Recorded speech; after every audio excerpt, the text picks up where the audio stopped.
नमस्कार, जय जगन्नाथ, हर हर महादेव, ओम नमः शिवाय।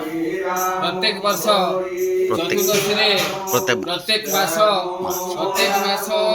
चतुर्दशी दिन शिव मंदिर रे चतुर्दशी नाम संकीर्तन आरंभ हो। प्रत्येक चतुर्दशी सकाल 6:30 आरंभ हो संध्या 7:30 नाम आरंभ हो। भजन कीर्तन चली भजन कीर्तन में प्राय 1000 लोक समागम होती। आखपाख अंचल कोडला चिपलिमा बगीरा उदमहदा सबू लोक आसी जमाजम हो बहुत भक्तजनकर समागम होती। मंदिर में आर भजन कीर्तन समारोह लगी रही। आगामी दिन में भजन कीर्तन को आहरी व्यापक करने लगे आम चेष्टा करुछु। मंदिर